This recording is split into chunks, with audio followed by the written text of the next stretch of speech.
என் லைஃப்பில் இந்த மாதிரி ஒரு பெயின்ஃபுல்லான ஒரு சுச்சுவேஷனை நான் ஃபேஸ் பண்ணதே கிடையாது. சிஎம் சார், உங்களுக்கு ஏதாவது இந்த பழி வாங்கணும் அப்படின்ற எண்ணம் ஏதாவது இருந்துச்சுன்னா என்ன வேணாலும் பண்ணுங்க. மக்களுக்கு எல்லா உண்மையும் தெரியும். சீக்கிரமே எல்லா உண்மைகளும் வெளியில் வரும். ஆனால் மனுஷன் தானே, அந்த நேரத்தில் அத்தனை பேர் பாதிக்கப்பட்டு இருக்கும்போது எப்படி அந்த ஊரை விட்டுட்டு என்னால் கிளம்பி வர முடியும்? அனைவருக்கும் வணக்கம். என் லைஃப்பில் இந்த மாதிரி ஒரு பெயின்ஃபுல்லான ஒரு சுச்சுவேஷனை நான் ஃபேஸ் பண்ணதே கிடையாது. மனசு முழுக்க வலி மட்டும்தான். இந்த சுற்றுப்பயணத்தில் என்னென்ன மக்கள் பார்க்க வராங்க, அதுக்கு ஒரே ஒரு காரணம் தான், அவங்க என் மேலே வச்சிருக்கிற அன்பும் பாசம்.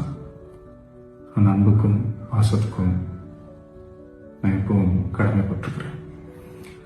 அதனால தான் இந்த சுற்றுப்பயணத்தில் மற்ற எல்லா விஷயங்களையும் தாண்டி மக்களுடைய சேஃப்டி, அதில் எந்த காம்ப்ரமைஸும் பண்ணிடக்கூடாதுன்றதுக்காக தான் அது என் மனசில் ரொம்ப ஆழமாக இருக்கும் அந்த எண்ணம்.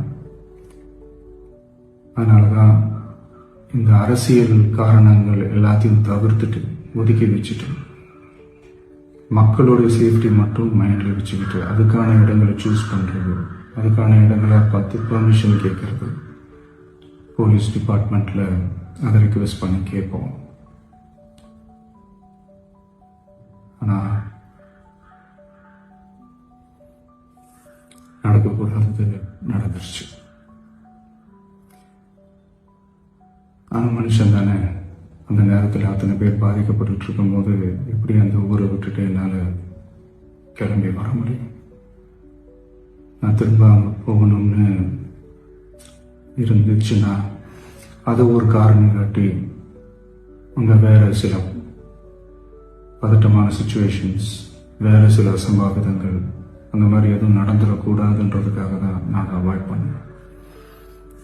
இந்த நேரத்தில் சொந்தங்களை இழந்து தவிக்கிற இத்தனை குடும்பங்களுக்கும் என்னுடைய ஆழ்ந்த இரங்கலை தெரிவிச்சுக்கிறேன். எனக்கு தெரியும், என்ன சொன்னாலும் இது ஈடையாகாதுன்னு எனக்கு தெரியும். ஹாஸ்பிட்டலில் ட்ரீட் பண்ணிட்டு இருக்கிற எல்லாருமே சீக்கிரமாக க்யூர் ஆகி வரணுன்றதை இந்த நேரத்தில் நான் வேண்டிக்கிறேன். கூடிய சீக்கிரமே உங்கள் எல்லாரையும் நான் சந்திக்கிறேன். இந்த நேரத்தில் எங்களுடைய வலிகளை, எங்களுடைய நிலைமையை புரிஞ்சுக்கிட்டு எங்களுக்காக பேசின அரசியல் கட்சிகளை சார்ந்த நண்பர்கள், தலைவர்கள் அனைவருக்கும் என்னுடைய நன்றியை தெரிவிச்சுக்கிறேன். கிட்டத்தட்ட ஒரு 5 மாவட்டத்துக்கு பிரச்சாரத்துக்கு போனோம். இந்த மாதிரி எதுவுமே நடக்கல. ஆனால் கரூரில் மட்டும் ஏன் எப்படி நடக்குது, எப்படி நடக்குது? மக்களுக்கு எல்லா உண்மையும் தெரியும்.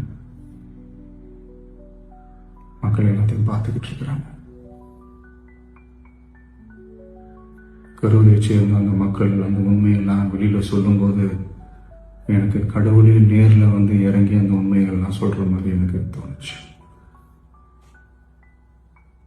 சீக்கிரமே எல்லா உண்மைகளும் வெளியில் வரும்.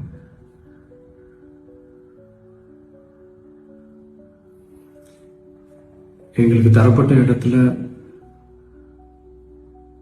நாங்கள் போய் அந்த ஸ்பாட்ல நின்று நாங்கள் பேசிட்டு வந்தோம். அதை தாண்டி எந்த தவறும் எங்கள் சைடில் நாங்கள் எதுவும் செய்யலை. பட் இருந்தாலும் எங்கள் கட்சியை சேர்ந்த நிர்வாகிகள், தோழர்கள் மேலே எஃப்ஐஆர், அது மட்டும் இல்லை சோஷியல் மீடியாவை சேர்ந்த நண்பர்கள், தோழர்கள், அவங்க மேலே எஃப்ஐஆர்லாம் போட்டு இப்போ பிடிச்சிக்கிட்டு இருக்கிறாங்க.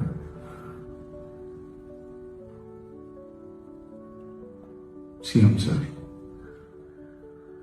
உங்களுக்கு ஏதாவது இந்த பழி வாங்கணும் அப்படின்ற எண்ணம் ஏதாவது இருந்துச்சுன்னா என்ன வேணாலும் பண்ணுங்க. அவங்க மேலே கை வைக்காதீங்க.